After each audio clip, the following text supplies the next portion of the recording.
A very pleasant good afternoon as we welcome you back in for another edition of the Lion Country Kia Goon and Ironhead show. And yes, if you're watching online, you are seeing that once again, there is no Goon in your picture. Goon's still struggling with some health issues, and we're wishing him the very best and hoping they get some things resolved today. Just some knee and back pain that's pretty substantial right now for the big guy. And so we forage on without our beloved half of the Goon and Ironhead show. Chris Buchanani, kind enough to join us in a bit. He'll be here for the better part of the program this afternoon, and we appreciate the dear Booch for stepping up. There's a bunch of different directions we can go. Obviously, Big Ten football media days continuing out in Las Vegas. James Franklin, I think, exuding some confidence and just a comfort level right now with his program, his team. And understandably, when you see the three players that are out in Las Vegas with them, Zakee Wheatley, Nick Dawkins, and Drew Aller, those are three pretty good reasons right out of the gate to be confident and comfortable with your team. A lot more reasons: deny Dennis Sutton, Nicholas Singleton, Kate Allen, and you start going right down the list. It is a really good team. Franklin said, I think accurately, that he thinks this is since he's been at Penn State, he thinks this is the best overall. I forget exactly how he put it, but the overall personnel is better than it's ever been, meaning he's very happy with the administration right now, with President Neely Bendapudi and with athletic director Pat Kraft, and feels like everybody is kind of pulling in the same direction in that regard, has kind of the same vision for the football program and for the athletic department as a whole. I think when you look at the football program part of it, and James Franklin said, listen, I think we have as good, if not a better coaching staff than we've ever had. That obviously starts with two, I think, premier coordinators. Andy Kotelnicki back for his second year with the offense, and Jim Knowles, I think, would be generally regarded, if not the best defensive coordinator, certainly as one of the top two or three in the country. And so Penn State, the entire coaching staff, I think they feel very good about, very comfortable with. And then, again, it is that nice mix of, and not to say they don't have some young talent that will be making some contributions,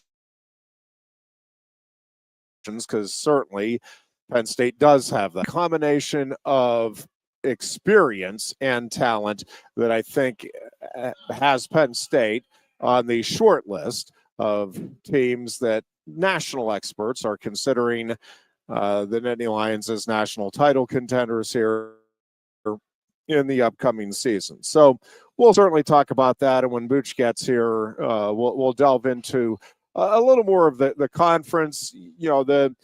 Is there a game out there that could come out and bite Penn State? Everybody's kind of looking at Oregon and Ohio State as the two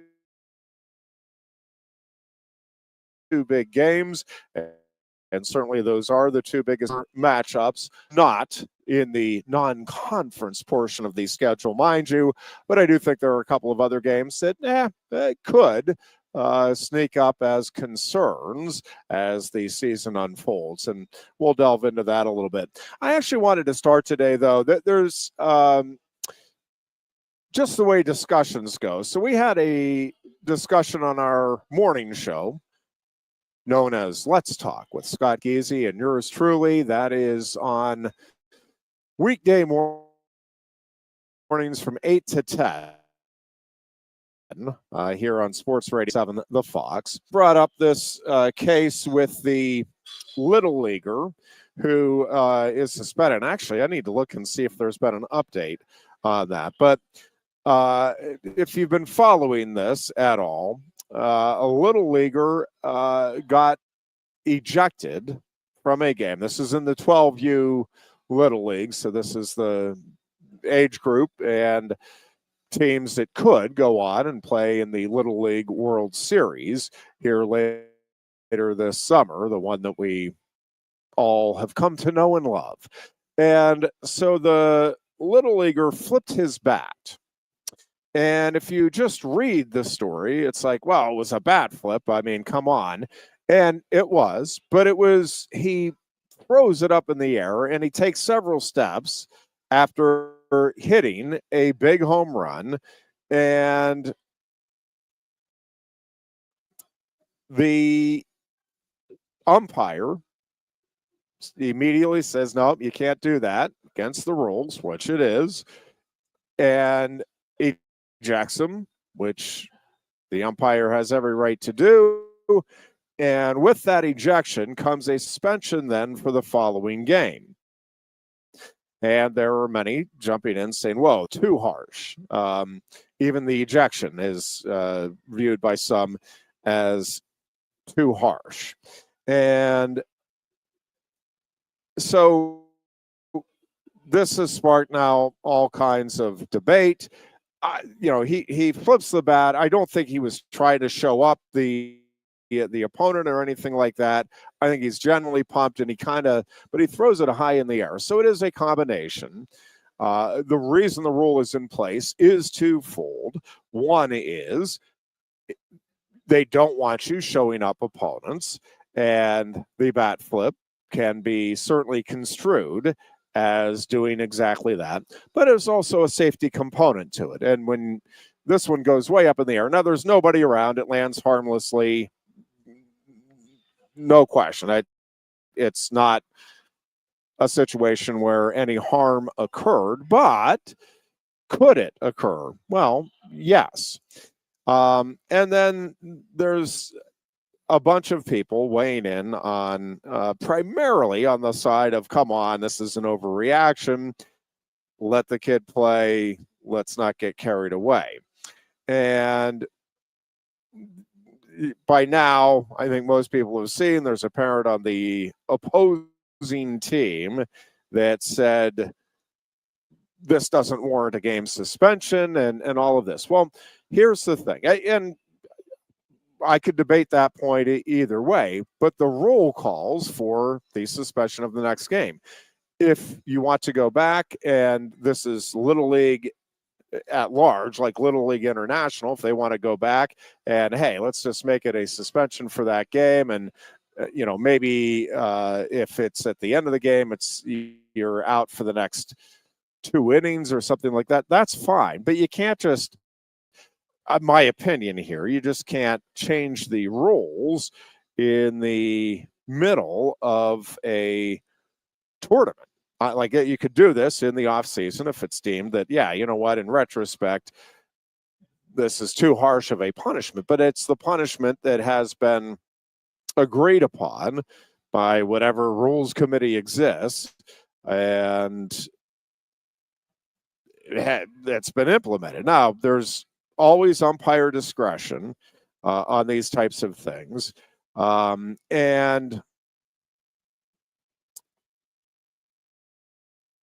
the question is, did the umpire go too far? Well, the umpire, I think, sees the bat go high in the air, and I think recognizes, and by the way, the opposing catcher, if you go video, the opposing catcher right away is like, whoa, what is that? You can't do that.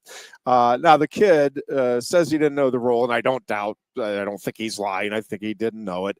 And he's very upset about it. I'm just trying to see if there's been any update here. Or if there is, I'm not finding it.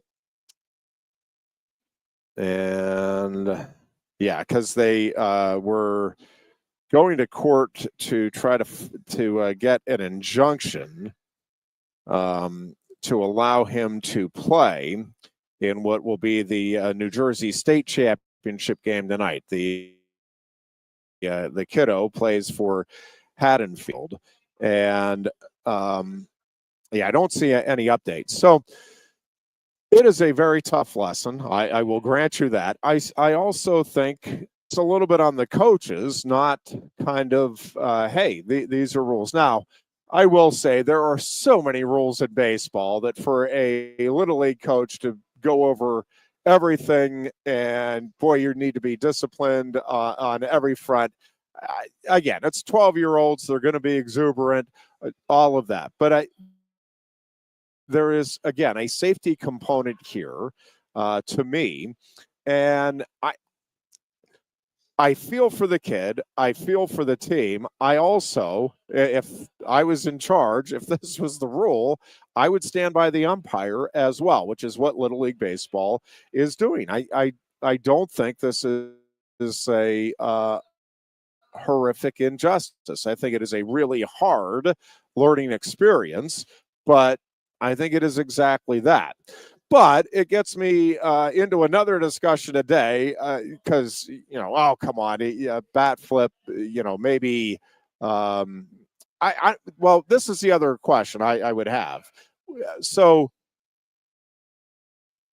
if you agree, and maybe you don't, maybe it's like, let kids flip the bat if they want. And again, if you look at this, it's not. I guess in my mind, there's different degrees of bat flipping too. Like if you hit the home run and right afterward you just kind of flick your bat out, we could debate that either way. This one, he kind of tosses it up in the air, and again, lands on the ground, goes pretty high in the air. I would say a good 12, 15 feet up in the air. I think he throws it about 10 feet over his head. And so there is, in my mind, and I think in Little League Baseball's mind, a safety component there. And there's a couple of issues here. So if you say, okay, listen, he didn't know, this isn't a big deal. Let's re-emphasize to everybody. Well, then the next kid that gets exuberant and does get ejected, well, yeah, now you knew about it. Well, what if they weren't paying attention to this particular game, this particular ruling, even though it's getting all of this attention? Now you've set, I think, not a great precedent if you're like, oh, no, we don't really mean it when we tell you we're going to eject you and then suspend you for one game. So that's one component. If you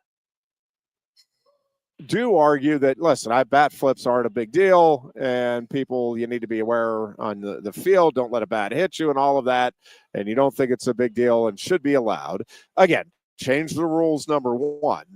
But it gets me to thinking about, all right, what rules in sports would you like to see waived? And it's like, all right, this is just not a rule that is good for a particular sport. The signing of the golf cart has gotten a lot of attention here over the last year or two. Whenever a professional signs an incorrect scorecard, and although it is admittedly part of the tradition of the sport, it does seem, I'm sorry, that's dumb. Like we know what the score is. Everybody watching knows what the score is. If there is an inadvertent mistake made on a scorecard and it gets signed, to me, that's dumb. It's one thing if, hey, we're relying on you telling us an accurate score. Otherwise, how do we know? That when we're talking about the PGA Tour, we all know what the score is. It is up there. It's on the boards at the event. It's on the TV screen at home. We know what the scores are. And if there's a mistake, all right, we'll correct the mistake.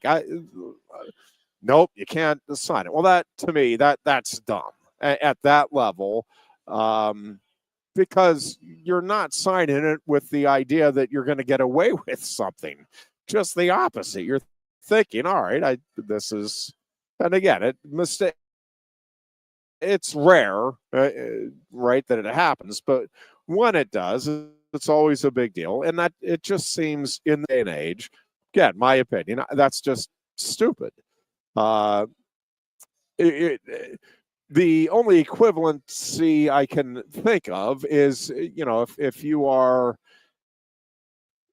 scoring a baseball game. You have the official scorekeepers, and if one of the teams, awards an error when it was officially given a hit or what have you, it'd be like, all right, well then you lose that game. You forfeit, even though you won the game 6-4, but you had an inaccurate score. Well, that's nobody would think that's the right outcome. Something I think that needs to go. Again, there's all kinds of rules out there that different people have different problems with, and you'd like to see this change or that change. But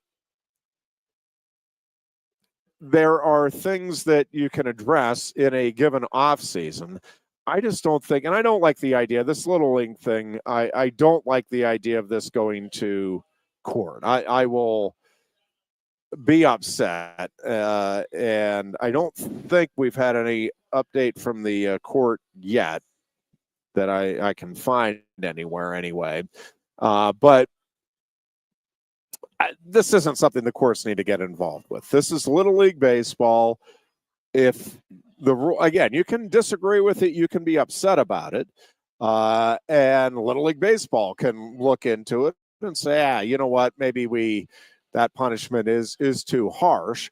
And this is what often happens, right? You get a high-profile case, and it's like, oh, wait a second, does that seem quite right? And then they address it in the off season. See the instant replay for pass interference in the National Football League, or any number of things over the years. The 5 downs in the what was it, Nebraska-Missouri game years ago. So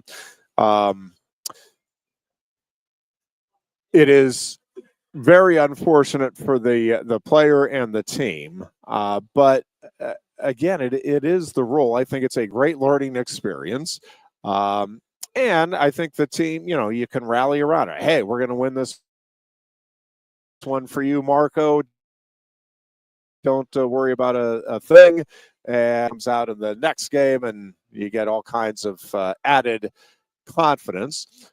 Or, again, you could heartbreakingly lose, and it's like, all right, man, nobody in our team or in our town is ever going to forget about hey, let's not flip the bat after a home run in the future. But, again, the rule is there for a reason, and I think in this case, it's a pretty good reason. And I think you need to uphold the rules. And if the ignorance defense is allowed to stand, again, how far do you let that go? What if a pitcher hasn't really been told about what a balk is, and then he commits a balk in a big Little League World Series game? Well, you can't just, he didn't know. We got to let that go. Now, younger ages, again, as you're developing, again, different. There are different rules. Like at T-ball, you're not calling balks because, there's not a pitcher. But when you're that first year of kids pitch, you should not be calling it, but should probably be pointing out to kids, hey, just so you know, when you move up to the next league, this is the rule, and go over those situations. Again, baseball, all sports probably, but baseball, there's just a lot of rules. I don't necessarily blame even the coaches or kids for not knowing it, but I also can't blame the umpire for knowing it and then enforcing it. And we're just getting a lot of, almost exclusively, the coverage I've seen on this is calling for Little League Baseball to allow this kid to play and to reverse the decision by the umpire. And it's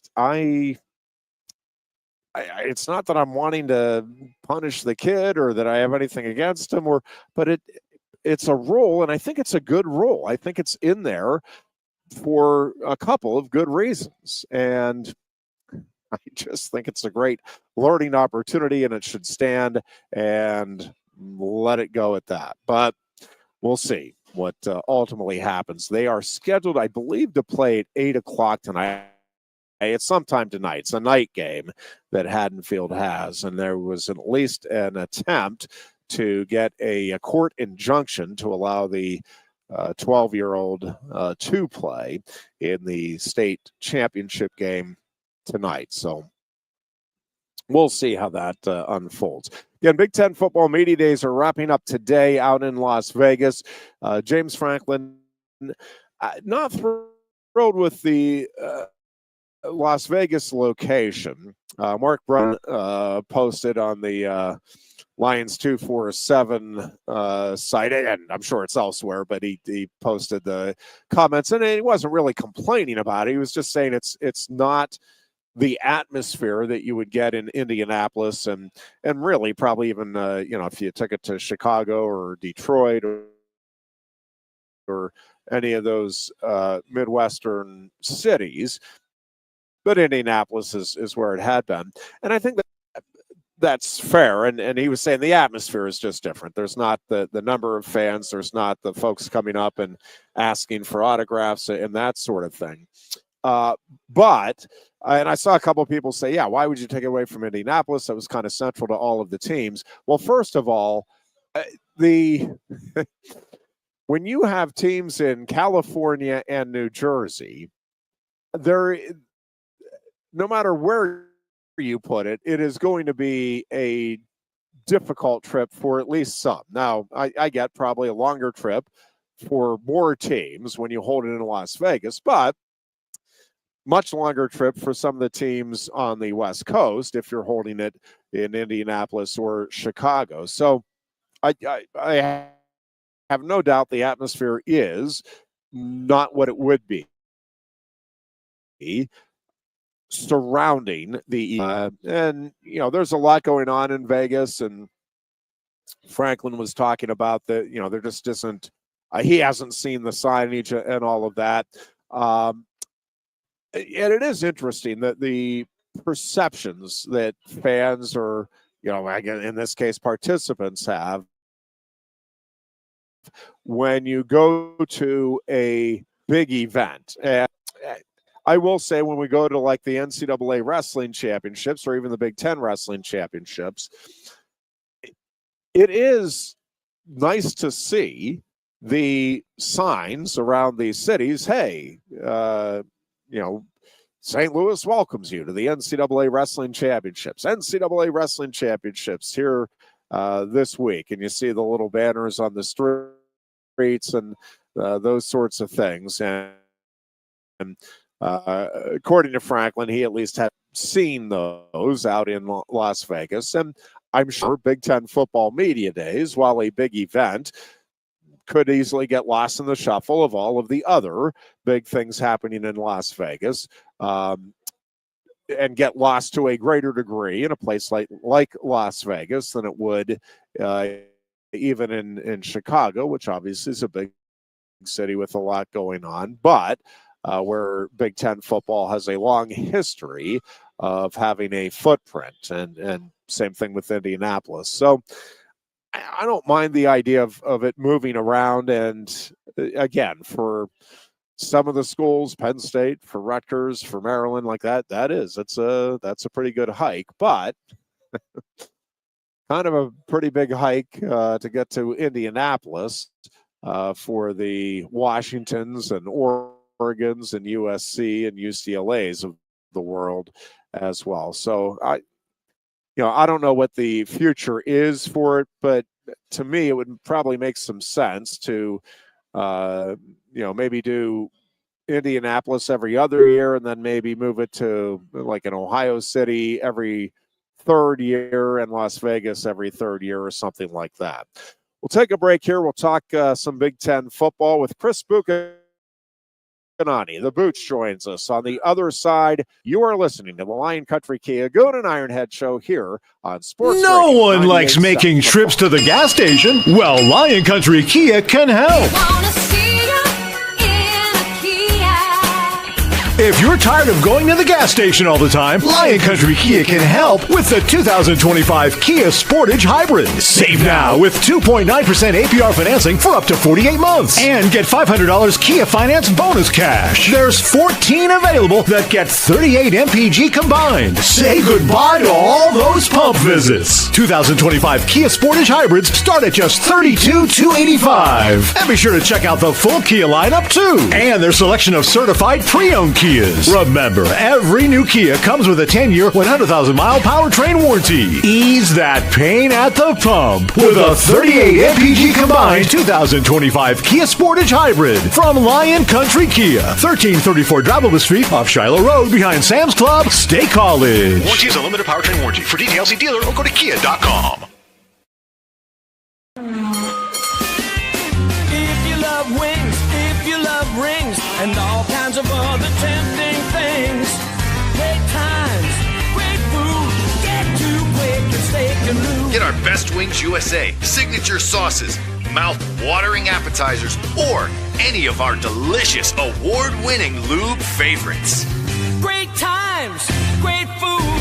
Get to Quaker Steak Lube. I'm the Modelo Recruiter, and I'm looking for fans with good hands and great speed. The ones who stay focused and never miss a play. They go the distance on game day, even when their team is away. I'm always watching, always looking to reward more full-time fans. Because football isn't really football without you. The State College Spikes are hitting the field all summer long. Enjoy fun, affordable family entertainment as the future of baseball plays right here in Happy Valley. Spikes games have something for everyone, including great giveaways, fantastic deals, special appearances, and plenty of fireworks. All the way to August 28th. For tickets, call 814-272-1711 or get the schedule and buy and download at statecollegespikes.com. A lot has changed about State College. One thing that hasn't is W.C. Clark's Coffee Roasters on 234 East Calder Way. 30 different varieties of specialty coffee beans sourced from over 25 countries and roasted with love each morning in Happy Valley for over 45 years. They'll ship their fresh roasted coffee from their doorstep to yours. Order online at statecollegecoffee.com. That's statecollegecoffee.com. Hi, welcome to Timberland Federal Credit Union, a financial cooperative for its members, tracing all the way back to 1973. Experience Timberland Federal Credit Union, where you're greeted with a smile and financial solutions are tailored to your unique life journey. Here, we're not just financial professionals, we're your neighbors, people invested in your financial needs, literacy, and empowerment. Your dreams matter to us, whether they're about buying a home, growing a nest egg, or embarking on new adventures. TFCU draws from the past and invests in the future, offering modern tools like online banking to give you the freedom to manage your money practically anytime. Additionally, we're passionate about giving back both time and resources because enhancing our community is at the core of why we're here. Visit TFCU in person or online to learn more about our services and apply for a membership today. WFXS, once again, the Fox, your sports radio. Broadcasting live, loud and proud from Central PA's Sports Authority, WFXS America. 98.7, the Fox, State College, the Goon and Ironhead. And we're back here on the Lion Country Kia Goon and Ironhead show at Quaker Steak and Lube. Chris Buchanani kind enough to fill in for the Goon today. Goon, man, back and knee issues are not fun. You know, I know many can attest. My grandfather Ironhead and grandmother always used to give me the advice that I should never get old. And I see where they were coming from. Yes. It does beat the alternative, though. Yeah, But yeah, that's man, what I'll my tell you what. grandmother always I'll said. tell you what. The recovery time is just not what it once was. You learn that for sure. Yeah. The old body doesn't bounce back like it once did. I am in the very early stages of what we'll call a health kick. And I will say Very it good. is challenging as the years go by. If you let yourself go for a while and you're in your 20s, it's like, oh, yeah, I got to get back into it. And within a week or two, you're like, all right, back to now. Now, like you missed 2 days in a row and you notice regression. We're It almost stinks. at the point where it's like, well, a month or two, you can almost start to begin to kind of be back in some kind of semblance of shape. It's like, oh man, this is a little rough. Maybe Elon ought to just put us all into robot bodies at this point. I'm telling you, I think I would be willing to sign up at this point. Big Ten football media days going out in Vegas. Again, nothing earth-shattering coming out of it. I think. Have you had a chance to watch the player interviews from our guys? I have not. I read. No, to answer the question. Highly encourage you to do so. It's been great to see Drew Aller get out there and be able to promote himself nationally and on a lot of the college football shows. Just anybody listening, you can go, if you YouTube it, you'll be able to find it. All three guys did a really, really good job. They sent Drew Aller, Zakee Wheatley, and Nick Dawkins. But man, I'm probably not. I know I'm not telling you anything you don't know, but probably most folks in the audience realize at this point there have been few guys who are as consistently thoughtful, articulate ambassadors for Penn State football as Nick Dawkins. Yep. Like, man, what a cool dude. We are so fortunate to have him back for this season, not just for what he's going to do on the field. He really has matured into a key part of what I think is going to be one of the best offensive lines we've had here in a very long time. But I think his presence in the locker room and what he does for those guys, really, if Penn State goes on and does something super special this year, I think everything on and off the field that Dawkins brings is going to be one of the key reasons you can look back and point to. So, man, what a great ambassador for Penn State football. So, anyway, go out and watch those interviews. The guys did a really good job representing the program, and I think being very forthright, as James was, about being honest and taking head on all of the national attention Penn State's getting this year as opposed to past years. I really think, Ironhead, you can take the long view of this like I can. You disagree with me if you will, but I think this is the most, if you take the local, regional, national, this is the 1999 pre. I agree 100%. In fact, we talked about that a little bit on our Monday morning show. It's like, man, there's so much hype, and Scott Gazy asked me, he's like, can you ever remember? I'm like, 1999 is the last time. Yes, but yes, and the thing you like about this team being hyped is I do think this team is a team well equipped to deal with the hype. Jim Knowles, certainly very familiar with hype. He just came off a season. Ohio State, if anything, had more hype last year going into that season, even higher expectations than Penn State has this year. So he's been around it and seen it. I think this coaching staff is uniquely ready to handle everything that comes with it because of what they've been through individually, and we can maybe talk about that a little bit, but also just collectively and in particular. And then this roster is just so well acted, and the fact that you have as many guys as you had who could have gone to the NFL, taken that route last year, both running backs, your quarterback, certainly denied Dennis Sutton. Again, probably reasons for them to come back personally to above and beyond, hey, I want to win a title and help the team.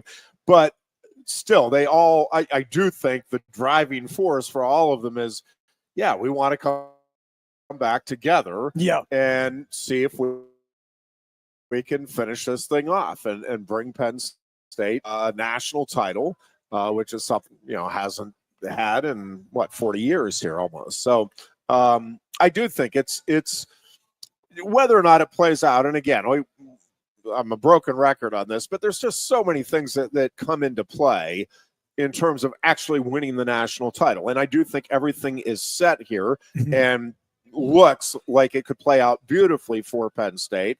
And then you start the season and reality hits, and you just don't know injury wise. Again, other is there a team that just completely catches fire that you're not expecting right now? All of those things are unknown, but you just look at this team, and let's start just from the administrative standpoint, Booch, because I do think there is a reason why the hockey team has higher expectations than it's ever had. The men's lacrosse team has higher expectations than it's ever had. The wrestling team, as absurd as it is, may have even higher expectations. Mind you, they're coming off back-to-back record-setting seasons, but you're looking at coming up next year. Basketball programs, may not be in the national title picture this season, but I do think they're both on the upswing. Women's soccer is always in the mix. Yeah, I think the women's volleyball team, when you look at the transfer, what they had coming back was going to position them well, but they are certainly one of the 2 or 3 favorites now to win the national title again in the upcoming season. And so not all of that stuff happens. Baseball, softball, track and field, all in good stead. That stuff doesn't all happen if you don't have an administration that is like, hey, we'll give you the support you need to go make this happen. So it starts there. I think, James Franklin went through this a little bit yesterday, but I do think they have, I think Franklin has learned. I know he still has his critics, and that's fine. And the big game stuff, fine. The statistics are what they are. All fair to point out. I also think James Franklin has consistently learned from one season to the next and even one game to the next. It's like, oh, man, we got to figure out a way to, be a better first half team, be a better second half team. We got to finish stronger. We got to stay in these games. We can't just get blown out. We can't stub our toe against teams that we should be beating. They have gotten better. If you look at the things that have plagued him, by and large and overwhelmingly, they have corrected those things. The one thing with the Franklin critics, when you talk about the big game stuff, which is a totally legitimate and valid criticism, and my point is, kind of going back to the conversation you were having about the Little League player who got kicked out of the game. And my view on that is, look, if you feel that rule is too unfair or too difficult to enforce, then just take it off the books. Yeah. Right. But, at the end of the day, it's my feeling about it has always been, if you don't like the player celebrating after a home run, throw a better pitch. Strike them out. And if you're James Franklin, you don't like being critiqued for never winning big games, win a big game. Yep. To his critics, you look at everything you just laid out, and it's so unfair, I think, in a way where he is trapped in this situation where there are very few voices out there who are being honest about the state of the program when he took it over. Now, I'm not talking about they were still watching tape on VHS or any of that. I'm just talking about the lingering effects, both internally and externally, of the Sandusky scandal and the sanctions and the impact of that on everything that puts you in position to recruit at the elite tier of college football. And then, as has been pointed out many times now, how prepared, just in terms of organizational culture and the individuals we had in leadership positions, to do the things you need to do to be competitive. I'm cringing a little bit because I sound like these people who go on the internet and harangue anyone who is honest about James. And I try to put myself in that category where I think, on obligatory, I always say I'm proud of the fact that both James Franklin's harshest critics and most servile sycophants come after us and say we're too unfair on him. Yeah. I think we try to play it down the middle. And there is a 1-to-1 proportional relationship to how much you invest in facilities and how many football games you win. And that's nonsense, because if that were true, Texas A&M would win the championship every single year. So it's not as simple as they make it. Nevertheless, there's a lot of truth to it. And so James had to work his way through all of that. And he doesn't get a lot of credit for it. And yet, whenever he tries to stand up for himself and make that point, people say that he's whining. So, I get it. I get why he gets frustrated by all this. If you're a James Franklin critic out there, and you have put all your eggs in that he can't win the big game basket, what happens if he wins big time this year? And you got to bend the knee at that point, right? Yes. I mean, you do, because if he does go out and win a national title, and it's a big if, and there's just never a guarantee. And the comparison I keep making is just because I was in Pittsburgh for a year doing producing sports talk radio down there before Bill Cowher became a Super Bowl winning coach.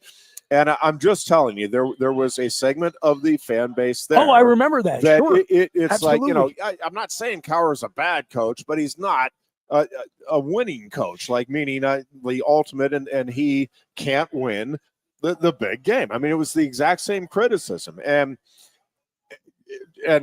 I produced Jerome Bettis' show at the time, and he was saying, do you understand how hard it is to win consistently in the National Football League? Catching Magic in a season is actually easier but you're going to get more credit for that if you catch Magic and win a title. But doing that, and it's kind of the same thing Mike Tomlin's running into now, is he gets no credit for being in the playoffs and getting them there. Yeah. And, and understandably, you're talking about an organization that's used to winning Super Bowls. Is like, the standard is the standard. Yes, it's not exactly earth-shattering stuff now. But to do that consistently year after year after year, win more games than you lose, I get it. It's not what you're shooting for. It's not what anybody sits around and celebrates. It's not something I think Mike Tomlin sits around and, boy, I really hope we can keep that streak. No, he's sitting around trying to figure out how they can get to and win the Super Bowl. They just have had teams that haven't been able to do that, but have been able to get to the playoffs. And the difference between the NFL and college is that when you're in the NFL and you win 9 or 10 games, and then you get bounced in the first round of the playoffs, that does very little for you to move your organization forward. True. On the other hand, in college football, if you have a great season, if you win double-digit games, and you maybe fall a little bit short of, if you're at a historic kind of blue blood type program, so you're somewhere like Penn State where the expectations are sky high, and you fall a little short, you've still set yourself up to improve just by virtue of having done that. So the consistent success in college, I think, is way more impactful on future success than it is in the NFL. So it's an even more important thing to be able to do what Penn State's done under James really since 2021. Yeah, and listen, I think while it does feel like it's all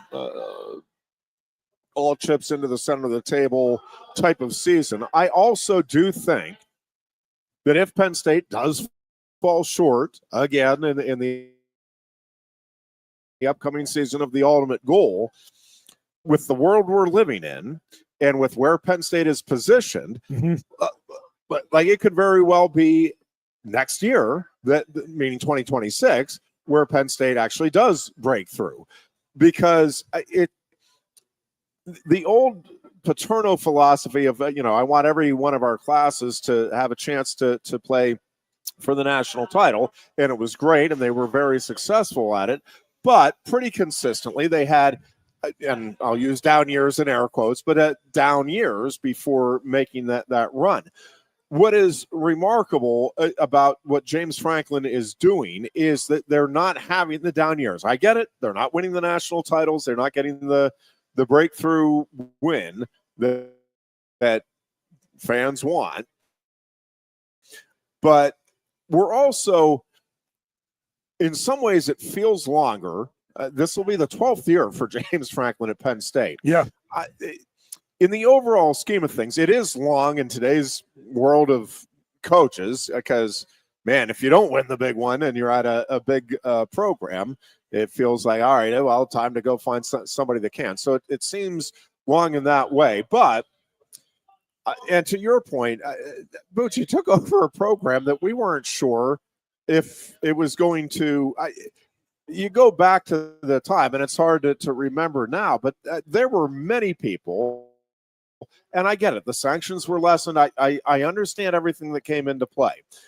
But when he took the job, there were many saying it would be a decade, meaning around now, until Penn State would even be relevant. And they weren't talking about relevant like Final Four relevant. They were talking about like bowl game, like winning maybe season could relevant. have a win or two here where like open your eyes. Like, so when you consider that and the consistency, and I think that the culture that he has created, and you know, I keep going back to the consistency part because I do think it is such a big thing.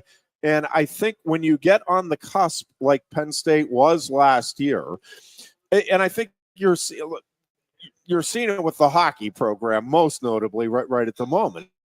It's like, whoa, now all of a sudden, it's like that is the destination. Well,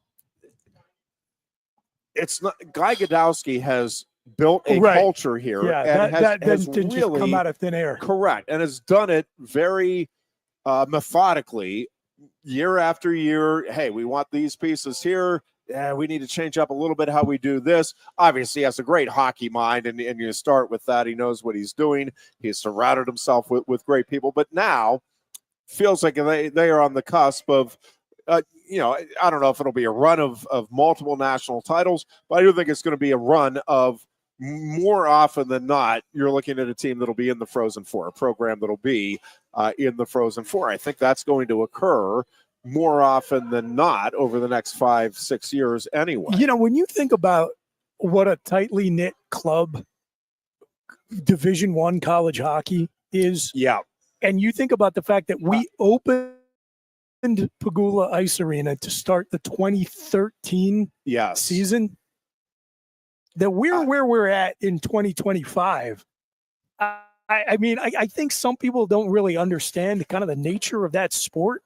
And they just sort of assumed that we were going to roll in, and because we were a national brand in other sports, that we were just going to have a nice arena and take over. And it does not work that way in that world at all. You look at the teams that were in the Frozen Four last year in a sport where big brands like Ohio State and Michigan State have been good for a very long time. Wisconsin. Yep.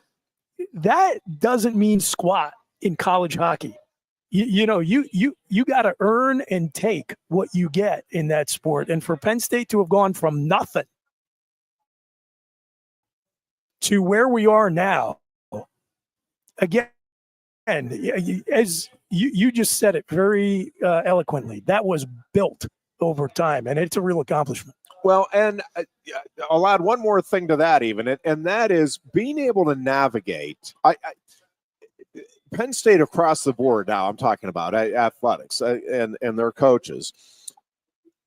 I think Penn Staters, and maybe a bunch of schools do, but I think there is, I think it's unique to a large degree, the pride with which Penn State alumni and fans in general, not even, you didn't have to have gone to school at Penn State. I think if you're a Penn State fan, you take pride in the athletic prowess, but I think there's also a lot of pride in the breadth of the programs that are offered. Sure. And I think it's why Penn State is as reluctant, if not more reluctant, than probably any school out there to cut any of its athletic programs. And I'm not advocating for it. Let the record show. I do think at some point it's virtually inevitable, but I think Penn Staters don't want to see that. They like having the broad-based sports, varsity sports programs that they do. And I think they genuinely take pride in the excellence in the classroom. I think that anytime you see these, track and field just got all kinds of honors and decorations last week with their, and I think there is a genuine pride that Penn Staters take in the graduation rates and the grade point average of the student athletes and all of that. To navigate this era, and we're very early in this era, we'll have to see how everything plays out. I don't know that Penn State is getting enough credit for navigating some really difficult waters right now between the NIL, the transfer portal, creating opportunities for the student athletes to have financial success above and beyond their athletic and or academic success, but maintain, we want those points of pride. We want you to be a student athlete, even though there's big money now for some of these student athletes in their sports. The whole success with honor that I know some people love, give me a break. I think what they are doing and the way they are doing it right now is astounding. I think it's as good, certainly, and probably better than any other program in the country in terms of combining excellence, providing the academic and athletic opportunities, and yes, creating the situation where they do have the economic opportunities, meaning the student athletes, and you still have very much, and I think if you talk to all of these coaches, Guy Godowski will tell you a big part of why they have what they have. That getting the money there for McKenna was certainly part of the equation. No doubt about it. But I also think that culture that they've created, people come in, recruits come in, and it's like, oh man, this James Franklin really does have a family atmosphere here. Cale Sanderson, man, this guy and these coaches, day in and day out, they come in with these upbeat attitudes. And this seems like a fun place to work your tail off. But you can do that with a smile on your face and with people that genuinely care. And right on down the line, you can list all of the programs. And I think that's what else have here. To Ironhead, as you're talking, I'm thinking about this. Really, Penn State's sports, its athletics program, broad-based, is really doing probably as good a job as has ever been done here in Happy Valley in fielding developmental programs. Yes. Like you look at the fact that we had a first-round pick in the NFL, NHL, and now even the NBA draft. Yep. And that was a kid in Niederhauser who we brought in for 1 year. And the season didn't go the way we hoped because of some roster depth issues and injuries. Yep. But in terms of being able to develop a player in 1 year, allow him to take his game to the point where he can go out and just blow away the draft combine and decide to go into the draft and be a first-round pick. And, the kids from the baseball team who were selected in the MLB draft, you look at the number of Olympians and pro soccer players coming out of the women's soccer program. Really, all of these sports, they don't have a great internal culture, and of course, I don't need to tell you about the number of Penn Staters and Nittany Lion Wrestling Club wrestlers who are going on and starring in the Olympics, and then Bo Nickel and what he's doing in MMA. We're a great developmental school right now across the board, which is really cool because again, success breeds success.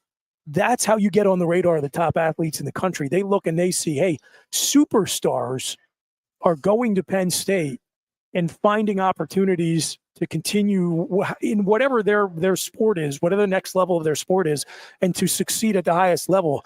And they're being prepared for that by being Nittany Lions. Yep. No, and I think there's there are a bunch of different balls that are being juggled, right, to create these opportunities in these programs. I will say another factor here, and this really is, it's not even just Penn State. We just had Eric Engelbart's with the Happy Valley Adventure Bureau on our program this morning. And one of the things that I think is going under the radar a little bit, and maybe it's not, maybe it is getting recognized, but the number of state championships, and I would argue maybe more importantly or as importantly, the number of youth sport opportunities, whether it's championships, and like we just had, State College just hosted the 11U Little League state championships this past week. But if you look at the number of wrestling camps, volleyball camps, and I'm going to leave out sport, but kids that like young kids that are coming in here and getting exposed to State College and Penn State. I mean, it is a recruiting element at a young age, and it does make again, you start to see what's around here. Oh, well, that's building up. And again, maybe there's some things you don't like. That wasn't my favorite part. But I think the area and the university does largely sell itself. And if you're coming here and you're having an enjoyable sports experience, whatever your sport may be, and you get to see some of the area and you come away with a good impression of it, again, as you continue to develop, it's like, man, well, maybe that should be my goal, is to be part of. I see that program is contending for a Big Ten title. That program is contending for national championships. And so, that ends up being, boy, it'd be really cool if I could ultimately play at Penn State. And even if, not all of the kids obviously end up here, obviously a lot of them won't be good enough to make those teams. But I think you get that type of it goes back to the culture. And I know culture is probably overused these days. I do think it is such a big thing, that the feeling you get when you come in as a recruit, you're looking for a place that you would fit, right? That you think, as you said, development's a big part of it. If I have that type of talent, I want somewhere where I think they can take my talent and develop it to another level. But I want a place that it feels like they care about me. Like and when you talk to the coaches at anywhere are going to tell you that, right? And to varying degrees, I think that they're honest. Like, yeah, we care about you. I think most coaches care about their athletes. But it's when you talk to the athletes that are here, hey, what is the experience really like? No, man, it has been. It's been awesome. Coach has our back. Yeah, if we get in trouble and we do something we're not supposed to, we get disciplined, but we know what the expectations are going in. Teammates have our back. They let us, have our downtime, whatever it may be, downtime, and then, when it's business, it's business. But, well, that word gets out, and I do think there's a reason you're seeing just Penn State across the board right now start to continue to elevate the success throughout the programs, and it starts obviously with football, but I think that it is just that culture of, hey, we are going to develop you, we're going to give you the opportunities, but also, man, this is like a place, and James Franklin talks about it, Cal Sanderson talks about it. It's when you leave, hopefully we've given you and Penn State and your family and your high school coaches have preparation. You can go out and do great things in life, but also, yeah, you ever need a hand, you need some help with something, feel free to come on back. Like that's a big deal. Yeah. And I do think that the culture right now across the board is as good as it's ever been for Penn State athletics and Penn State football. And again, Joe Paterno obviously did a great job of creating that family culture for decades. I think that part of the culture. A lot of things have changed. I think the idea that, hey, we are Penn State and it means something. I think it's there, and I think it's why you see so few kids leave and so many kids that Penn State once recruited that decided to go elsewhere if given the opportunity, like, yeah, you know what, I want to come back and finish up my career here. All right, we'll take a break here. We'll talk some baseball. It's been a good 3 days for the Pirates.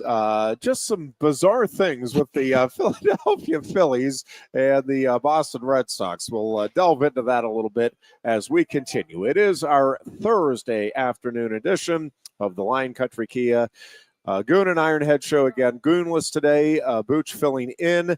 We are at Quaker Steak Lube, which is just a great place to come on down and enjoy watching sports. They have sports on all of the TVs located throughout the bar and restaurant areas. And again, great food, great beverages, and outstanding service here at Quaker Steak Lube. No one likes making trips to the gas station. Well, Lion Country Kia can help. If you're tired of going to the gas station all the time, Lion Country Kia can help with the 2025 Kia Sportage Hybrid. Save now with 2.9% APR financing for up to 48 months. And get $500 Kia Finance bonus cash. There's 14 available that get 38 MPG combined. Say goodbye to all those pump visits. 2025 Kia Sportage Hybrids start at just $32,285. And be sure to check out the full Kia lineup too. And their selection of certified pre-owned Kias. Remember, every new Kia comes with a 10-year, 100,000-mile powertrain warranty. Ease that pain at the pump with a 38 MPG combined 2025 Kia Sportage Hybrid from Lion Country Kia, 1334 Drivable Street off Shiloh Road behind Sam's Club, State College. Warranty is a limited powertrain warranty. For details, see dealer or go to kia.com.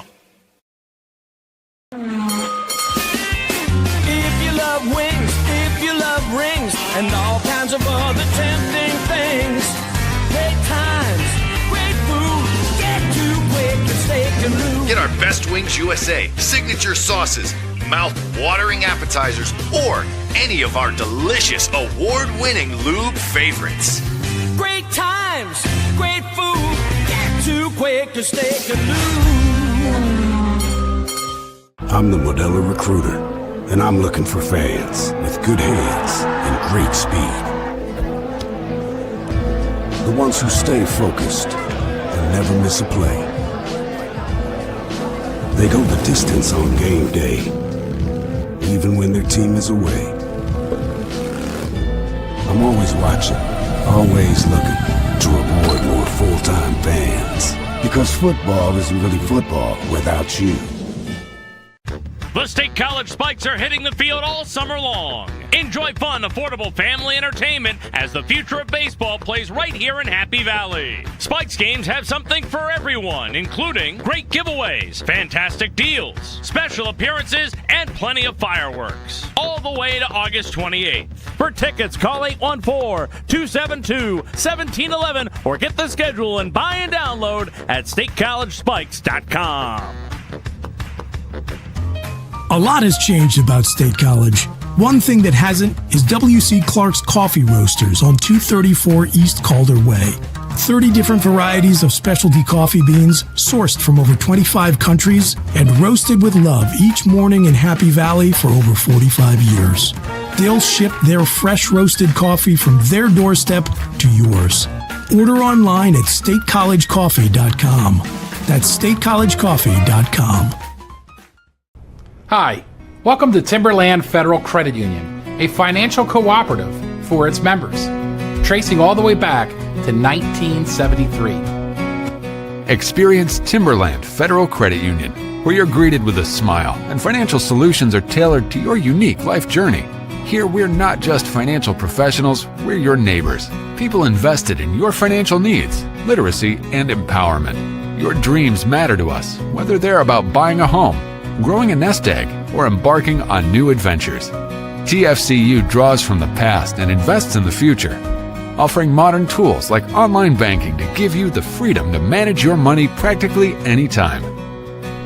Additionally, we're passionate about giving back both time and resources because enhancing our community is at the core of why we're here.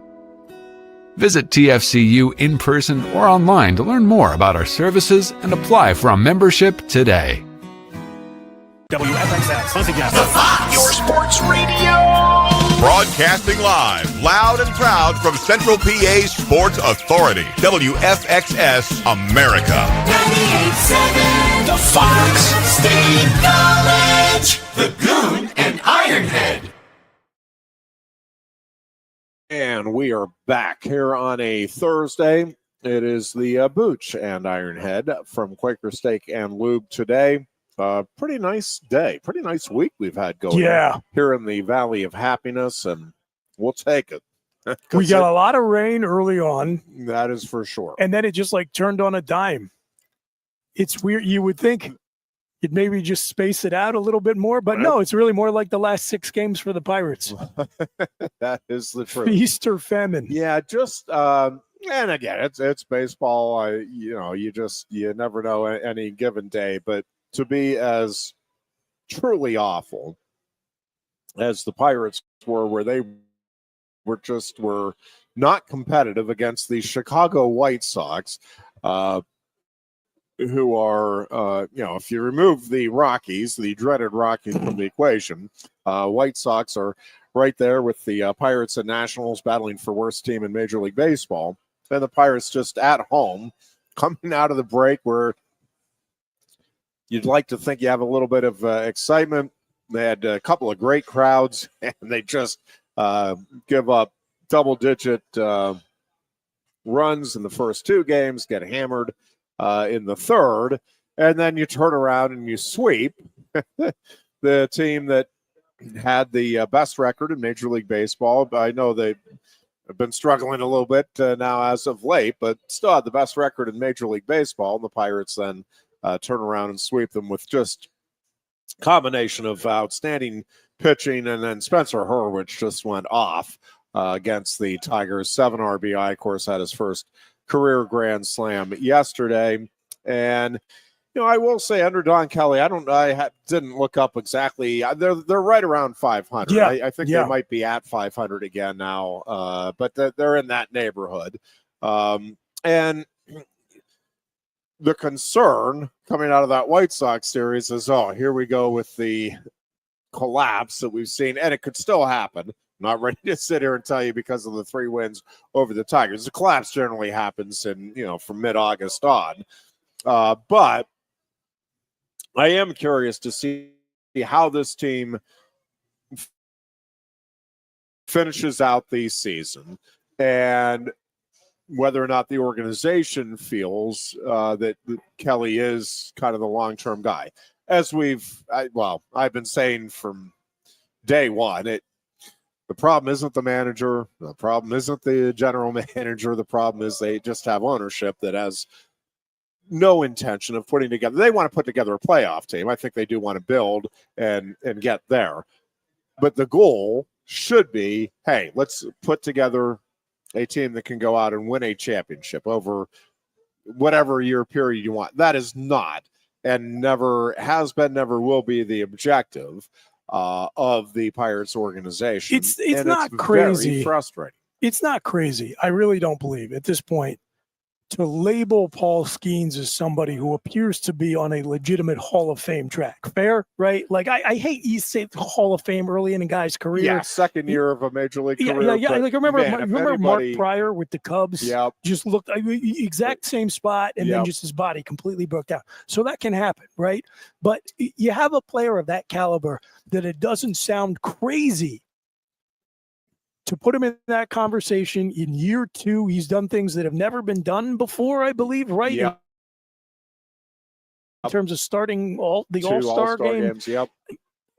You just do nothing. It's just ridiculous. Yes. It really, you talk about all the changes that are going on in college football right now. I've said it before. I think for the health of the sport, everybody is going to have to be very honest about where this thing could go and is likely to go, because I think for the fans of college football, they would love to see it end up in a spot that feels a little bit more like the NHL, NBA, and NFL. But right now, it is on track to end up like Major League Baseball. Yeah. And one of the reasons why you have long-suffering Pittsburgh Pirates fans and you have Colorado Rockies fans, and to me, like, that league should be embarrassed. It's just allowed this model not only to exist, but to flourish, where it's so ridiculously top-heavy and the bottom is just an utter embarrassment. Well, that's because just kind of the way the labor ownership relationship evolved in that sport versus the other leagues is that, no salary cap, functionally no salary floor, and no meaningful revenue sharing, which is just a recipe for disaster. Yep. And it's just, to me, gross that you have a guy of the ability of Paul Skeens, who should be one of the faces of Major League Baseball and one of the most marketable stars. And at least for the next few years, what he's really doing is drawing attention to what, flawed bunch of other words I'm not allowed to say on the air, thanks to the FCC, the model of Major League Baseball is. It's ridiculous. Well, and honestly, it is what makes what Paul Skeens is doing all the more remarkable. Sure. Because, and we talked about this a little bit on Tuesday, but it is one thing to say, listen, just control what you can control. But when you are controlling what you can control to such a high level and you are getting no results for it, no gratification for those efforts, day after day after day, like, it has to wear on you a little bit. I've listened to enough interviews now with Skeens. I mean, I think he genuinely likes his teammates, and so I think there's a good situation there as far as that goes. But it has to weigh on you when you have the best earned run average in Major League Baseball and you have a losing record. And I mean, he had not won since May until the series opener with the Tigers. But it's absurd when you look at the numbers that he has put up to not have a win. I'm sorry. It is beyond embarrassing, or should be beyond embarrassing. All right, we're finally getting to the comment section. The Deer Horse checking in. Is it Sedice is 0? Is the Italian for 16-0? That is his prediction. He's asking us to call him Dan the Mailman, or Horse the Mailman, with the optimism, the unbridled optimism surrounding the upcoming season. I think I might be right there with you, though. Here's the thing. I'll say this. Other than maybe, I was thinking about this the other day. We're about to start our 10th season of obligatory this fall, which is right? Which is mind-boggling to me. Fantastic. And I was thinking about the second year of the show, because the first year the format kind of came together, but mostly by accident. Mike wasn't even on the first show we ever filmed. It was just me, Brandon, and Kevin. And so the first year we did record predictions was the second season of the show, which was before the 2017 season. Okay. And I was thinking about, that was the last time I spent the offseason thinking, well, no, I shouldn't say that. 2023 as well. I thought we really had a shot. But that 2017 season, I think, is the only time anyone else other than Mike has picked us to go undefeated. I also picked Penn State to win it all that year and to win all of its games. And I was thinking about it. This is going to be the first show where there is ever any serious question of, is anyone else going to pick us to go undefeated other than Mike? And I haven't decided where I'm going to go record prediction wise yet. I have some thinking to do about it, but for sure, it is a realistic possibility. Well, there's a couple of things that I think, but it's going to be hard to do. Yes. So there's a couple of now things more that than I ever think will be really fascinating watches in the upcoming season, just from the Penn State. I know there's all of this stuff that people don't like about college football, and you know it's ruining the game. I got to tell you, there are more fascinating storylines, and I think there is as much excitement for college football this upcoming season it's going to be a super intriguing year. And I think the product on the field is going to be amazing, like as good as it's ever been. We can run down some of the storylines in a bit because I want to get to a couple of other things here real quick. But from Penn State's perspective, yes, obviously, can it win the national championship is the biggest question. Drew Aller in the big games, all of that. Will they stub their toes somewhere where you're not expecting them? And I think that could happen. And I think if it does and you win the national title, so what? No big deal. Michigan lost, or excuse me, Ohio State lost to Michigan in the biggest rivalry game in the sport, and who cares? Yeah, wow, Ohio State fans, some of them still. Some do. Just some ridiculous. do. Yeah, it's crazy. In and of itself. But when you look at the Penn State storylines and the way this season can unfold, injuries and things that we're not expecting that there's no way to predict. Like if there's some off-field incident or, a couple of horrific injuries. So taking that off of the equation or out of the equation, off the table, it feels like it should come down to the two games. And the one I know they could lose it, and I don't think it's the end of the world if they do, but I will just be stunned. I will really be stunned if they lose to Oregon. Not because I don't think Oregon is a good team or Lanning's not a great coach or that team isn't capable of surpassing what last year's team did by the end of the year. At that stage of the season, with Penn State's experience being what it is, and with Oregon having to travel the distance it is, and I know that they've played in big games, they've been in big stadiums. I'm just telling that whiteout is different. And I will be stunned. I'm just telling you, I'll be stunned. And I probably shouldn't be. And again, I'm not saying there's no chance in the world. I think Penn State wins that game. And I'm pretty confident about it. I really am. I just think Penn State, I think they are a little better team, a little better roster. But I think more important than that is they are better and more experienced at some of the key spots. You start with quarterback in college football, and you go then to the offensive line, and then to the defensive line. Well, and you looked at the way Penn State went punch for punch with Oregon last year, where Oregon had kind of built up to last season the way Penn State has built up to this season. Yep. That was indoor on fast-track turf. You think about what gave Penn State the advantages versus Oregon's defense, which I think is still, they're really reloading out there, man. They're killing it in terms of talent acquisition. Oh, yeah. I still think their defense is going to take a little bit of a step back, especially maybe along the line of scrimmage where Penn State is maybe going to be as strong as they've been under James Franklin.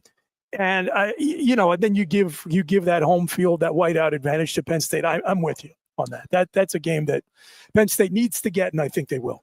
And then that Ohio State game is sitting there, and it looms large, obviously. But, and maybe I'm putting too much into this. First of all, I do think it is as even a roster. I think we've talked about this a couple of times. There has not been a year where I thought Penn State clearly had the better roster. There were a couple of years where I'm like, I think it's close. I think Penn State might be even. I think, as we sit here right now, and not by a wide margin, I don't, Ohio State is always going to have one of the top 5 or 6 rosters in college football. Yep. I think Penn State, by a hair, has a little better roster right now. And again, for one of the few times in some of those key spots, I think Penn State is even talent-wise and has the edge and experience in a couple of those key spots. And again, start with quarterback and offensive line. And again, maybe I'm putting too much into this, and I admit there's a risk of doing that. I really do think Jim Knowles being on this staff and having the experience he did a year ago with Ohio State, I don't think it benefits just Penn State's defense, although I think it does tremendously. I really think it may benefit Penn State's offense even more. That defense is going to be good, and I think as long as you have a good coordinator, that defense is going to be able to create some problems. But I think Jim Knowles being able to sit down and say, this is what we saw from you guys. This is what we did to attack, because it's largely the same roster. Some tweaks here and there, and I think where the tweaks are, I'm starting to get excited about seeing what this receiving core can do. Listening to those guys talk, and Franklin in particular, about the receivers, the production they've had elsewhere, the way they seem to be, getting into the swing of things here with Penn State. Not saying it's going to be, one of the top 2 or 3 receiving cores in all of college football. They don't need it to be they need guys that can make catches in playoff games and take a little bit of pressure off of the running backs and the tight ends. And I think this group has a chance to do more than that. I think it has to actually be another solid part of this football team. I think every other position, you can quibble maybe with depth here or there. I think linebacking depth is a bit of a concern. I think the depth with the interior of the defensive line maybe a bit of a concern. If that receiving core, if they can just get good production, not out of this world crazy, man, let's put Jeremiah Smith numbers up there. If they can just get good, consistent, solid production out of that receiving core, everything else is in place for this team to be right there. I mean, like the team to beat in college football. Yeah, I think that's right. And, I was listening to, again, media coming out of the Big Ten media days this week, where it's probably you get as much coverage as you ever have from that event, because what they do officially in the press conferences is kind of a joke. They give every coach 15 minutes. So, PJ Fleck took 13 minutes for his opening statement and didn't take any questions, or took one question. So James didn't even talk for particularly long, but, you get a question, and these are good questions they get asked, and they try to give a good answer. I think he answered 3 questions during his press conference. But then what happens is they go and they do all these breakout sessions, which you can get online now. And one of the things that James was asked about in one of his media scrums was what advantages Jim Knowles in, somebody who was familiar with game planning against Penn State from, some of our toughest competition. And he talked about how when Ohio State was game planning for Penn State, this is according to Knowles, they only worried about a couple of guys.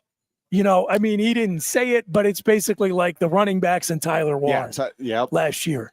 And so to your point, just if we can get to the point where our top competition is scouting the offense and doesn't tell the guys in teams meetings that week, okay, don't worry about the wide receivers. Like, who cares about those guys? That's probably enough. Yeah. With the O-line and the tight ends and the running backs and the quarterback and the schematic advantages that we think we have from Andy Kotelnicki in year 2, this doesn't have to be blockbuster receiving core. They just have to be good enough that they can't be ignored, which it sounds like for all intents and purposes the receiving core was last year when it came to the teams that we are waiting for Penn State to be able to get over and beat.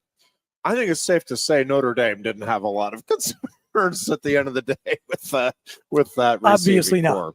A couple of just quick things again from the comments. Streaming the show on the way to the Delaware beaches. I am envious. I love, and I like, Dewey was kind of my, we now go down, our family goes down to Holden Beach in North Carolina every year for years before that, like, I don't even know, 10 years, I got down to Dewey every summer. I have not been since. And every year I'm like, all right, this is the year I'm going to make it happen. I'm starting to think it's not. I'm still trying to figure out a way to worm my way down there here at some point in August. I just love Dewey. I love the setup there. I love the small town feel.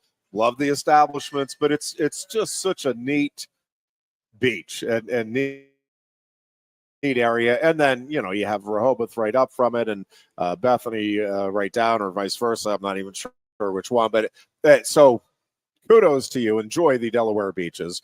100 years ago today, Pirates were 51-34, leading the National League. Philadelphia was 57-31, leading the American League. Oh, the good old days. I don't want to let you go, Booch, without getting your take on the Phillies and the catcher's interference, which should be catcher's obstruction. We had a former umpire call us, and I'm like, yeah, I hear what you're saying. Interference is runners can create interference. It's obstruction when they call it catcher's interference. I don't even know. I think the rule might call it catcher's interference, but it really should be it's obstruction. But yeah, just first time since 1971 that the game ended with a catcher's interference, and it clearly was. But what made it even more bizarre or unexpected is I'm trying to think I don't think in a major league game, I'm not sure. There's been very few catcher interferences that I've seen in Major League Baseball. Right? Yeah. And but to see it on a ball call, I don't think I've ever, if I did see it, man, I completely blanked it out because I don't ever remember seeing, because again, normally the interferences, well, the mitt interfered with the swing, which it did in this case, but it was a check swing and it was accurately called a ball. And then they're like, hey, that was he interfered. He hit my bat, and sure enough, he did. You sure did. Yeah, the Phillies Remarkable. Have been on the wrong end and the right end of two of the weirdest endings to games this season, where you had the walk-off inside the park grand slam on just a wild bounce off of the just great. I mean, that's it. Physics, weird things happen from time to time. A walk-off catcher interference, which is just nuts. I wasn't watching the game. I got the notification in the NBC Sports Philly app about it, and I had to do a triple take. Unbelievable. Speaking of push notifications from the NBC Sports Philly app, big news for Flyers fans. Oh, goalie Carter Hart was exonerated, found not guilty in his trial up in Canada. So I don't know what that means for him or his career, but that was another bizarre one of many bizarre odysseys. To have it continue. Yes, right, right. At least, which is very good news for him, for sure. Your thought? What are you looking? Bullpen help? Another bat? I think there for the Phillies. I mean, ideally both. Yeah. Look, anytime a fan base has a team that's in first place and hasn't clearly separated itself, the instinct is to say, sell out and go for it. I really think it's time for the Phillies to sell out and go for it. Just like if you look at what Chris Sanchez is doing, oh man, and just the way he started his second half, and you have him and Zach Wheeler, together. You got to just shoot your shot because you just never know what's going to happen. And I think Philly has done a pretty good job of being judicious and holding on to and stockpiling assets in its farm system. I think now's the time to go. So ideally, I would like to see them shore up both spots. The nightmare is that they will do neither. But if I had to pick, I would actually go for a bat. Yeah. I am curious. I forget if it was. I think it was on Dan Patrick's show. One of our shows with Fox Sports here was talking. Now this is going back even. This might have been over the All-Star break. but they were talking about could we end up seeing, everybody's talking about all of these things that could happen and what different teams need. And whoever, I forget now who the baseball expert was, the major league expert that they had on, but it's like, is it possible that we end up seeing not much movement and that a lot of these teams are pretty comfortable? And the expert said, I mean, you never know for sure. He goes, but no, we're going to see movement like we maybe have never seen before across the board, because a lot of these teams, just like you said, they feel like this is their time. And I think the Mets are very much feeling that right now too, 100%. which makes this one of the most intriguing races in Major League Baseball. Is I do think you have. I think for a lot of reasons, there's actually more scrutiny and pressure on the Mets. Well, I think yes, I a large degree, you're probably right on that. I think when you look at the American League East and I mean Toronto, like that's just a wild scene that's coming together. Tigers obviously feel like this is their time, despite the recent slump. I don't know. This is. I wish the Pirates were in some way involved, and I guess they will be probably trading away some of their guys. I'll be curious to see if Mitch Keller is one of the guys that's traded, and if he is, what exactly the return is here. Because to me, if we pretend for a moment that the Pirates actually are wanting to get into contention mode and take advantage of this window they have with Paul Skeens, right? Then you've got to retool that lineup pretty substantially. The batting lineup I'm talking about, yep. But you have one of the great pitching staffs in baseball, which is what makes what they're doing all the more astounding. How you can have starting pitching like the Pirates have and still be as bad as the Pirates are this season is I can't think of anything comparable we've seen in Major League Baseball. It's the comparison I make is if you have a great offense or a great defense maybe go back to the maybe like the Angels when they had still productive Albert Pujols and a young Mike Trout. They still stunk terribly because it was just the exact opposite. Yeah, had no pitching.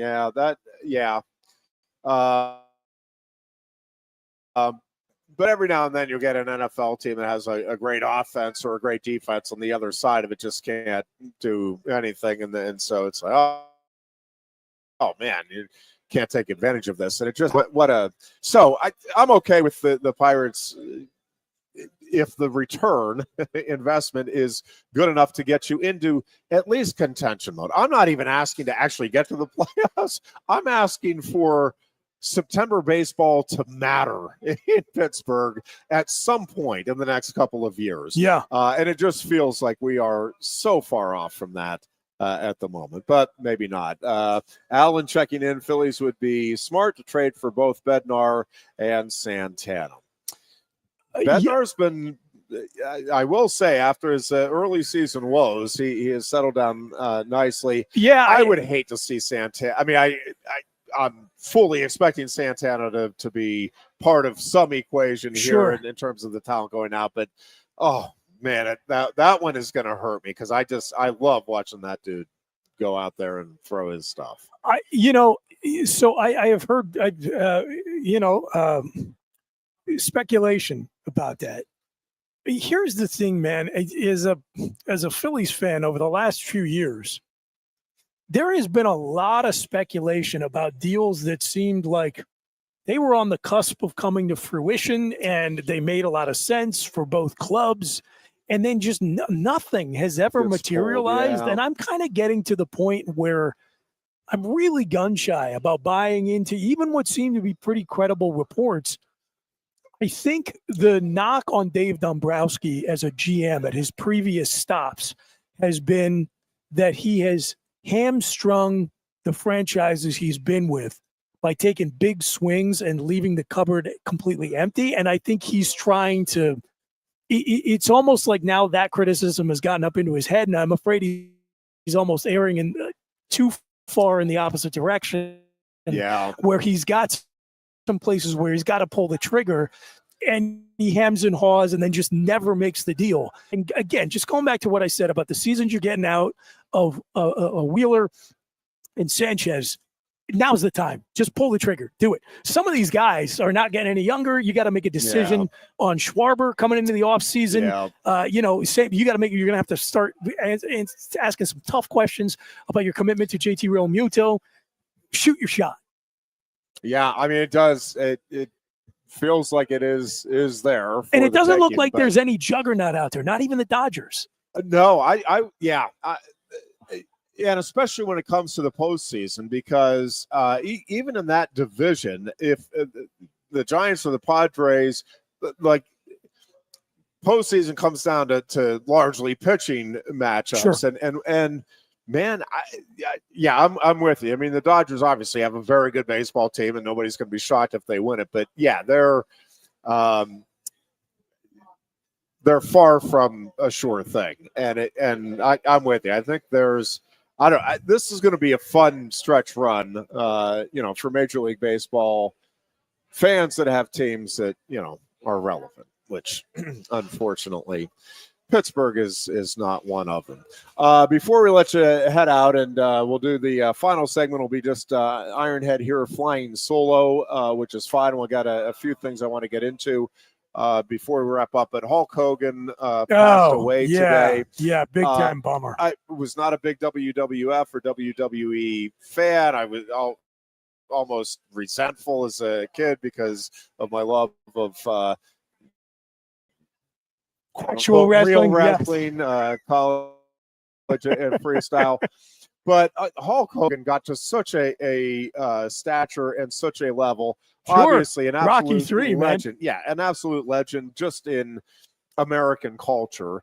And no holds barred. It has been a tough run here. I know they say the celebrities in threes. And again, I'm not a huge heavy metal fan, but obviously Ozzy Osbourne is iconic, and Malcolm Jamal Warner, which is a super sad story. Passing away. Terrible. Yeah, the more details we get on that, he was out swimming with his daughter, and awful. the daughter was thankfully saved, but there was all kinds of attempts to rescue him, and they got him. And I guess it was about 45 minutes they tried CPR and just weren't able to bring him back. But Hulk Hogan, again, certainly an American icon, and hard to believe that he's gone at 71 just like that. But as we keep saying, that is what happens with life. Like, none of us are promised tomorrow. But. Yeah. I mean, look, and I don't want to do any kind of armchair diagnosis here, but I guess that's exactly what I'm about to do. Well, I think most people's thoughts go where yours where I'm going. about to go. Yeah. Do you know who Jeff Pearlman is, the author, sports journalist? Yes. Okay. So Jeff Pearlman has a YouTube channel where he does these little 17 or so minute podcasts where he talks about different sports stories that are interesting to him. And I watched one the other day. It was fascinating to me because it was a guy I always kind of like a sports star I always loved as a kid, Lyle Alzado. Now, you probably hated him because you're a Steelers fan. I actually liked it. It was hard not to like him, right? Yes. Yeah. And hated his team, though. Yeah, sure. And he was talking about how late in life Lyle Alzado attributed all of the health issues he had to his steroid use. Now, that guy, I mean, I didn't realize, I always knew he was, after it was publicly disclosed, because he was a front, cover on Sports Illustrated, the whole steroid use thing. I didn't realize it went all the way back to his college career, because he played at some nowhere little junior college almost. And so they weren't roid testing in whatever, clown car league he was playing in. So this was from his freshman year of college on. He was pretty much on roids. But look, all those guys in the WWF back then, they were on big time for years and years, probably decades, a lot of them. And when you see somebody die who was otherwise like a great athlete in great shape, at a relatively young age. You got to think. Well, I mean, there's a reason you see a lot of those guys, and I do mean a lot, pass away at. I mean, 71 is old by WWE standards. A lot of those guys are passing away in their 40s, 50s. Anyways, rest in peace, Hulk Hogan. Thank you, dear Booch, for filling absolutely. Thanks for letting me get out of here a little bit early. Try to get a parking spot at the swim meet. Yep. Good luck. Hope it goes well this evening. And that's great stuff. We are coming back with a final segment after this. No one likes making trips to the gas station. Well, Lion Country Kia can help. If you're tired of going to the gas station all the time, Lion Country Kia can help with the 2025 Kia Sportage Hybrid. Save now with 2.9% APR financing for up to 48 months. And get $500 Kia Finance bonus cash. There's 14 available that get 38 MPG combined. Say goodbye to all those pump visits. 2025 Kia Sportage Hybrids start at just $32,285. And be sure to check out the full Kia lineup too. And their selection of certified pre-owned Kias. Remember, every new Kia comes with a 10-year, 100,000-mile powertrain warranty. Ease that pain at the pump with a 38 MPG combined 2025 Kia Sportage Hybrid from Lion Country Kia, 1334 Drivable Street off Shiloh Road behind Sam's Club, State College. Warranty is a limited powertrain warranty. For details, see dealer or go to kia.com. If you love wings, if you love rings, and all kinds of other tempting things. Great times, great food, get to Quaker Steak Lube. Get our Best Wings USA, signature sauces, mouth-watering appetizers, or any of our delicious award-winning lube favorites. Great times, great food, get to Quaker Steak Lube. I'm the Modelo Recruiter, and I'm looking for fans with good hands and great speed. The ones who stay focused and never miss a play. They go the distance on game day, even when their team is away. I'm always watching, always looking to reward more full-time fans. Because football isn't really football without you. The State College Spikes are hitting the field all summer long. Enjoy fun, affordable family entertainment as the future of baseball plays right here in Happy Valley. Spikes games have something for everyone, including great giveaways, fantastic deals, special appearances, and plenty of fireworks. All the way to August 28th. For tickets, call 814-272-1711 or get the schedule and buy and download at statecollegespikes.com. A lot has changed about State College. One thing that hasn't is W.C. Clark's Coffee Roasters on 234 East Calder Way. 30 different varieties of specialty coffee beans sourced from over 25 countries and roasted with love each morning in Happy Valley for over 45 years. They'll ship their fresh roasted coffee from their doorstep to yours. Order online at statecollegecoffee.com. That's statecollegecoffee.com. Hi, welcome to Timberland Federal Credit Union, a financial cooperative for its members, tracing all the way back to 1973. Experience Timberland Federal Credit Union, where you're greeted with a smile and financial solutions are tailored to your unique life journey. Here, we're not just financial professionals, we're your neighbors, people invested in your financial needs, literacy, and empowerment. Your dreams matter to us, whether they're about buying a home, growing a nest egg, or embarking on new adventures. TFCU draws from the past and invests in the future, offering modern tools like online banking to give you the freedom to manage your money practically anytime. Additionally, we're passionate about giving back both time and resources because enhancing our community is at the core of why we're here. Visit TFCU in person or online to learn more about our services and apply for a membership today. WFXX, once again. Your sports radio. Broadcasting live, loud and proud from Central PA's Sports Authority, WFXS America. 98.7 The Fox State College, the Goon Ironhead. Again, Goonless here on a Thursday. The Deer Booch headed to his daughter's swim meet, and so we finished things up here at Quaker Steak and Lube with a couple of notes. One, we've been talking about Penn State's broad base of athletic programs and the success. Well, the women's volleyball team, winning the national championship last season, they're having their media days as well this week, and Penn State in the preseason conference poll is number 2.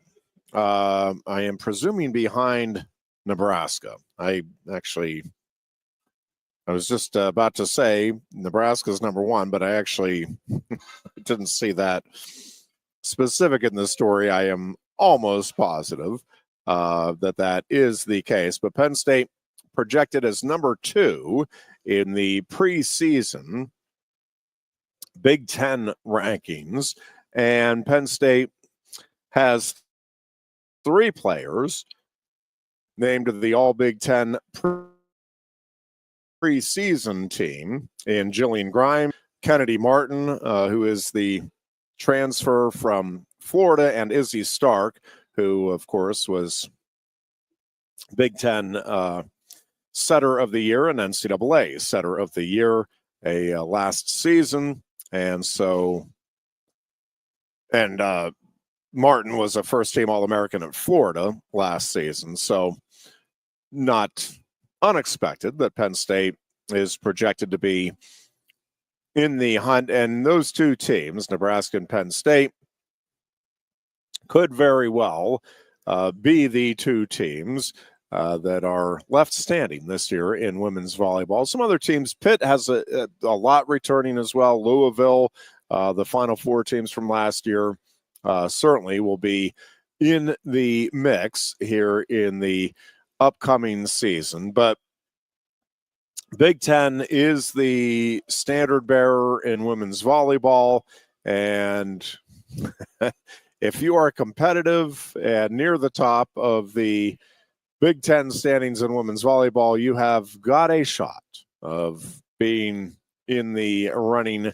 for the national title as well. And certainly Nebraska and Penn State will be 2 of the schools that will be in the mix for the national championship. I'm just trying to bring up. All right, so here are the it is Nebraska number 1, Penn State 2, and then it's Wisconsin number 3, Minnesota 4, UCLA 5, USC 6, Purdue checking in at number 7, and Washington 8 in the preseason Big Ten women's volleyball poll.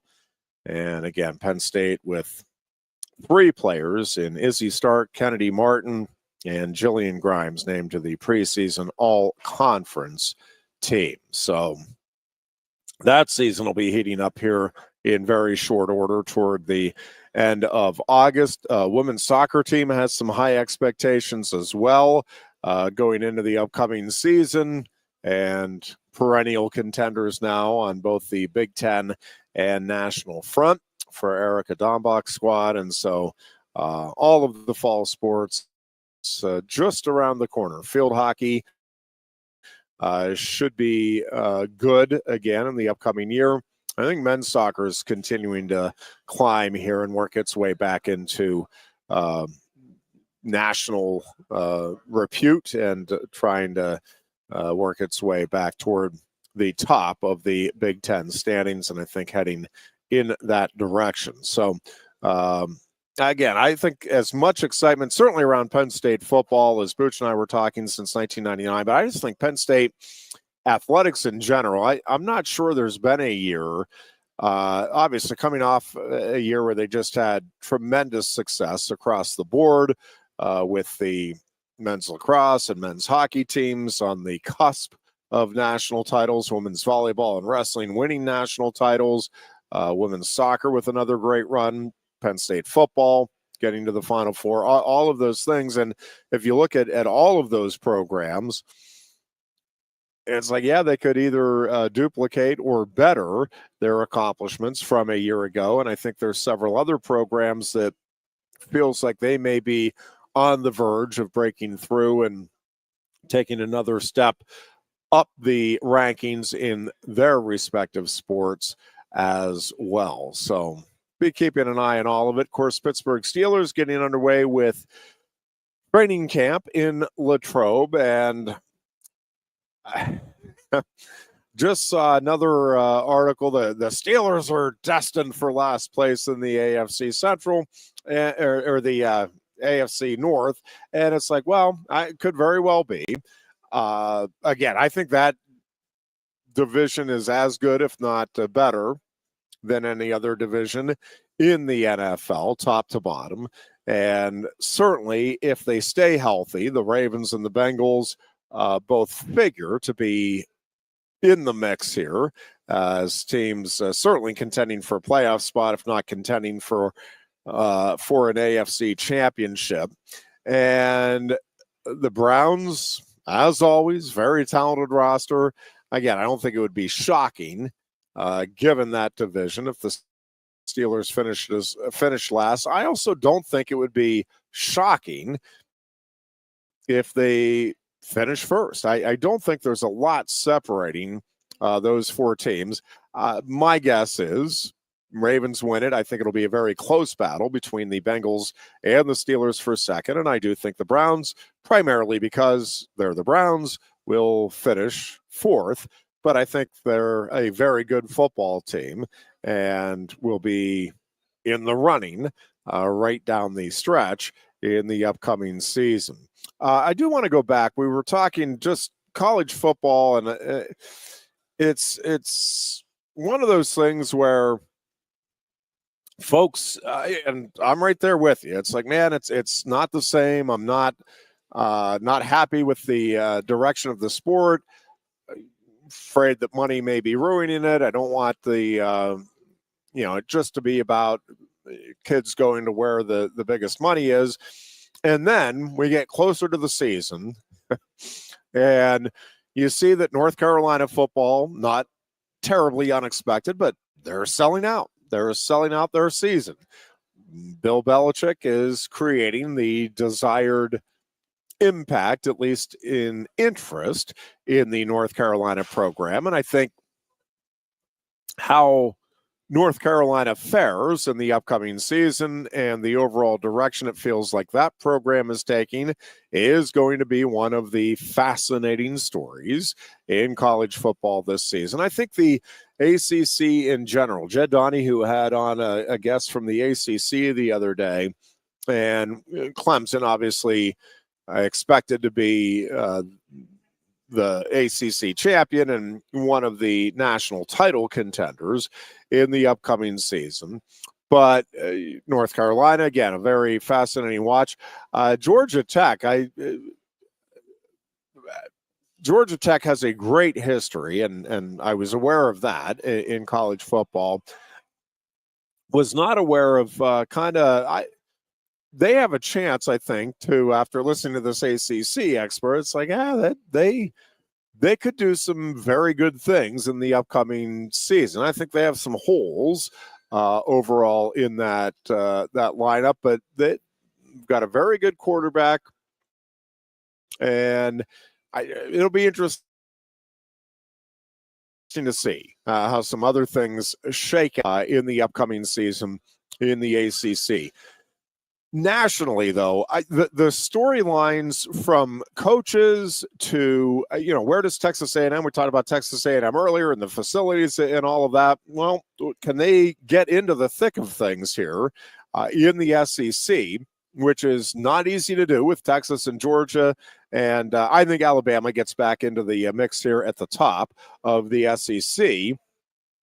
And then you have a bunch of schools that you're watching to see, all right, which way does this break in the upcoming season in the SEC? I think the Big Ten on paper, and I think it'll play out this way, it does feel like it's Penn State and Ohio State at the top, Oregon right behind, and then it feels like there's a little bit of distance, and then probably 4 or 5 teams that feel like they are in the mix there for that 4 spot. in the Big Ten. Certainly Michigan is going to be an interesting storyline. How does that program fare under the second season with Sharon Moore as the head coach? Brett Bielema in Illinois getting a lot of love out at Big Ten Media Days, picked as the preseason number 4, and I don't think that's an unreasonable prediction. Kurt Signetti talking very highly, as you would think, of his team, and talking about the, it's a new standard, and he said, people are asking about, can we maintain? He's like, we have no interest in maintaining.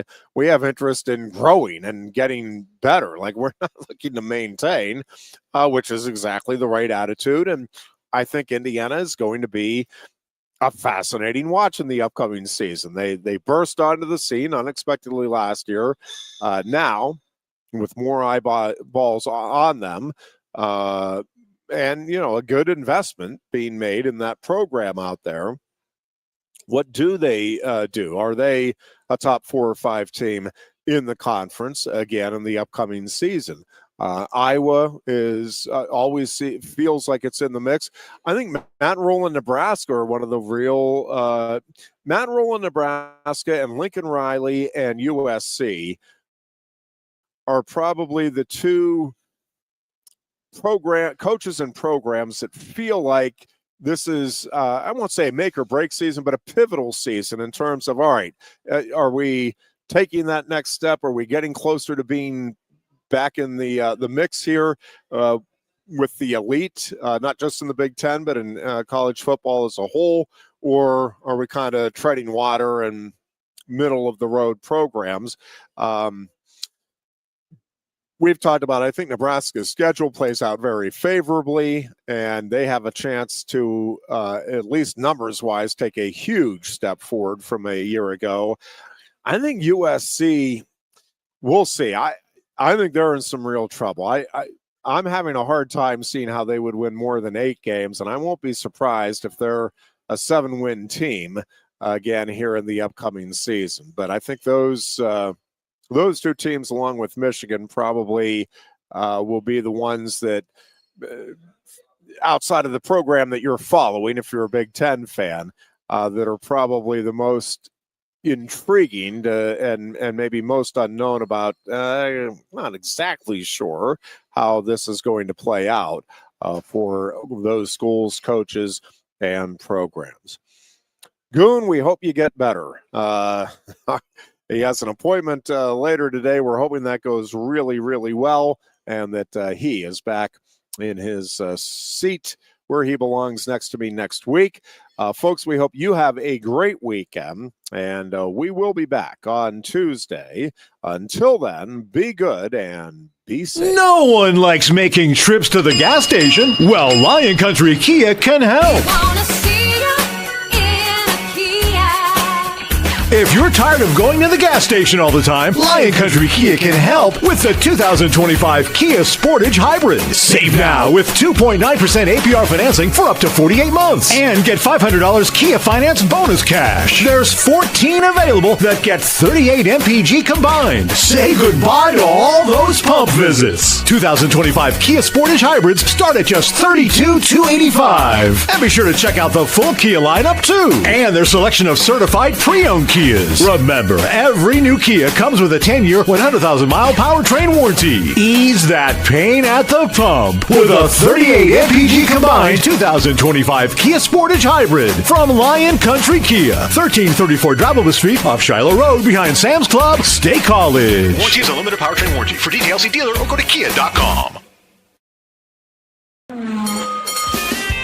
If you love wings, if you love rings, and all kinds of other tempting things, great times, great food, get to Quaker Steak Lube. Get our Best Wings USA, signature sauces, mouth-watering appetizers, or any of our delicious award-winning lube favorites.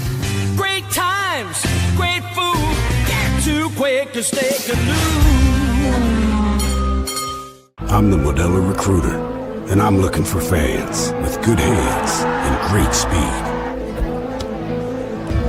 The ones who stay focused and never miss a play. They go the distance on game day, even when their team is away. I'm always watching, always looking to reward more full-time fans. Because football isn't really football without you. The State College Spikes are hitting the field all summer long. Enjoy fun, affordable family entertainment as the future of baseball plays right here in Happy Valley. Spikes games have something for everyone, including great giveaways, fantastic deals, special appearances, and plenty of fireworks. All the way to August 28th. For tickets, call 814-272-1711 or get the schedule and buy and download at statecollegespikes.com. A lot has changed about State College. One thing that hasn't is W.C. Clark's Coffee Roasters on 234 East Calder Way. 30 different varieties of specialty coffee beans sourced from over 25 countries and roasted with love each morning in Happy Valley for over 45 years. They'll ship their fresh roasted coffee from their doorstep to yours. Order online at statecollegecoffee.com. That's statecollegecoffee.com.